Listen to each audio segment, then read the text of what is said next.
You want me to go through this? All right, I'll go through this. The Senate's passage of the California Values Act, Senate Bill 54, is an acknowledgement of the cultural and economic contributions made to our great state by immigrants from all over the world.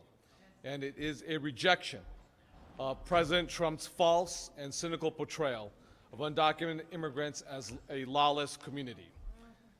Undocumented residents commit crimes and are incarcerated at a lower rate than native-born residents. Counties with sanctuary policies are safer and economically better off than comparable non-sanctuary counties. Our communities will become more, not less, dangerous if local police are enlisted to enforce federal immigration laws. Our precious local law enforcement resources will be squandered if police are pulled from their duties to arrest otherwise law-abiding maids, cooks, mothers, day laborers, mothers and fathers. Trust will be eroded, and in fact, it will be lost altogether. Crimes will go unreported for fear of deportation, and criminals will remain free to victimize others. To my colleagues in the Senate, no one wants dangerous or violent criminals roaming our streets.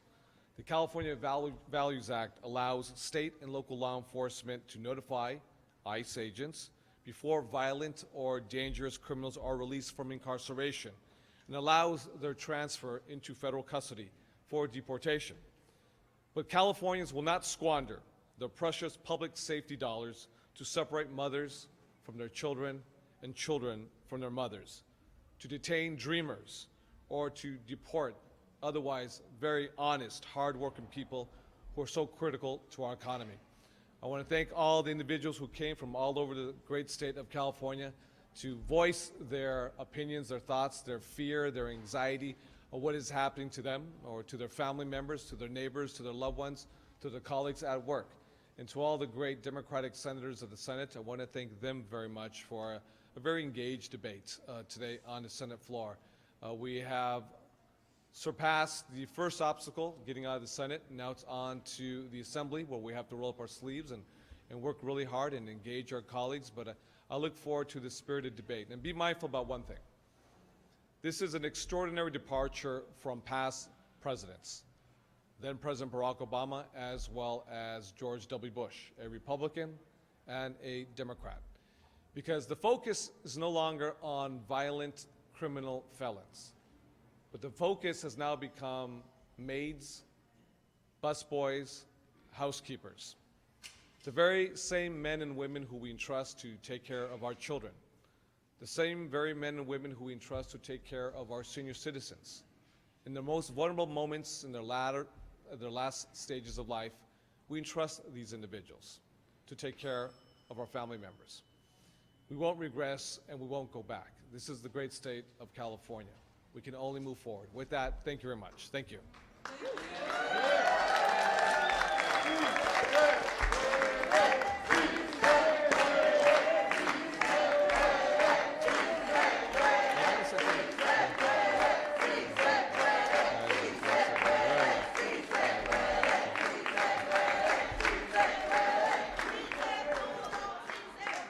Scott, you want to come over, Scott?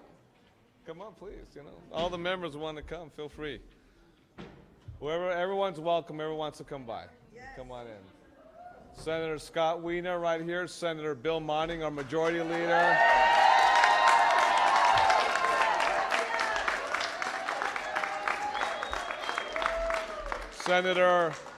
Senator Bill Dodd from Napa County.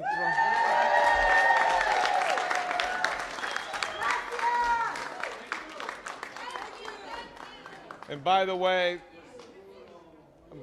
with Senator Bill Monning, who has a beautiful Monterey Peninsula and Carmel and Monterey and other beautiful areas, Salinas, you know, so many immigrants who picked the strawberries in Watsonville and Alcachofa, Artichoke and Castroville, and so many immigrants who work at the most beautiful, luxurious hotels, resorts in the entire world, Pebble Beach and Carmel. And You have Senator Bill Dodd in his region, among the finest wines in the entire world.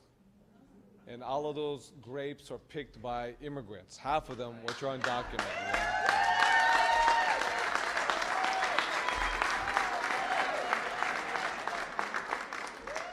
Senator Scott Wiener, who has been an incredible champion before he came to the Senate. His voice was so strong and unequivocal in the County Board of Supervisors in San Francisco. He's been a wonderful champion, this man right here.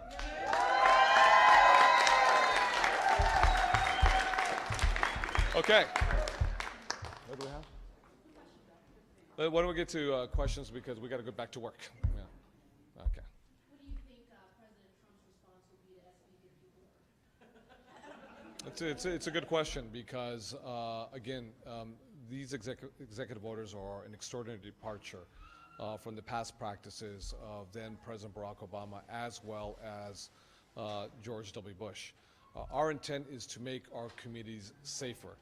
The empty rhetoric is not going to make our communities safer. In fact, going to increase crime because immigrants will no longer call the police department. And the reality is this. If an individual has committed a crime, we want to make sure he or she is actually convicted, if in fact that does come to fruition in a court of law by our local prosecutors. We don't want them to be detained and then removed because what happens to the victims of the crimes? So will he strike back at us? We don't know. We hope not. He's the president of the greatest country in the world. It's not about retribution. It's about bringing the country together, not tearing at the fabric of who we are as a nation.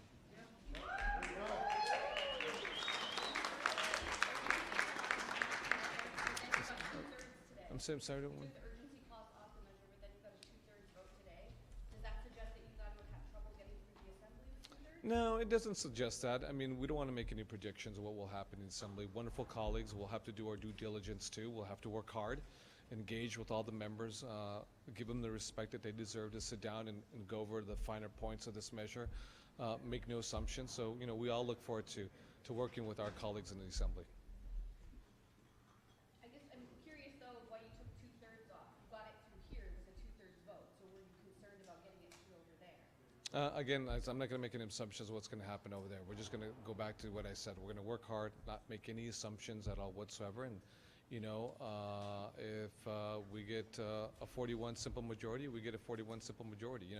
A lot of this is contingent, obviously, what happens with the federal government if they increase their deportation sweeps to punish cities and counties or a great state like California. The urgency may increase. Once again, we'll measure what's happening in Washington and what ICE does in the field. So I don't want to say it's a cat and mouse game, but we're going to measure and watch them closely and what they do as well. I'm sure they're watching us as well. I want to make sure. I'll come around. Okay. Any other questions? Hazmin? I think it's a victory for all communities. I want to note that just a week and a half ago, we celebrated St. Patrick's Day.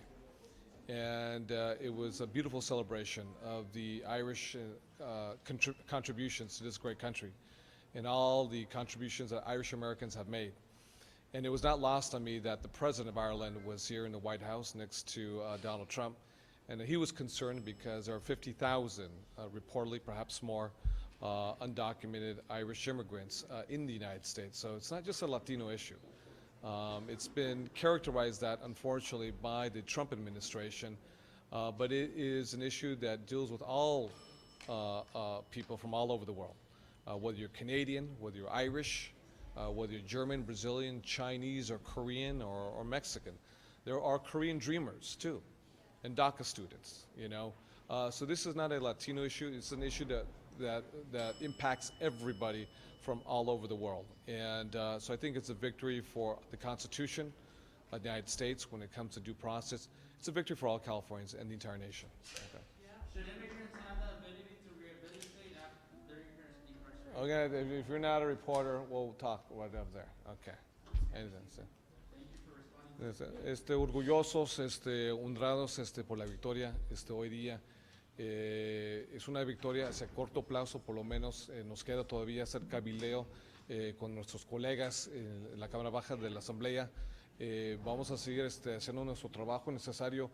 Quiero darles gracias a todos los miembros de la comunidad, a aquellos que sacrificaron un día de pago, de salario, para alzar sus voces colectivamente en defensa de sus comunidades, nuestra comunidad, como californianos, como americanos. Yo me siento bien honrado y orgulloso, ¿no?, que dejaron sus ciudades a llegar aquí para caminar un poquito diferente, caminando los precintos, ahora caminando los pasillos, ¿no?, del Capitolio, de su Capitolio, ¿no?, porque este Capitolio pertenece a cada uno de ustedes también. Así que muchas gracias a todos.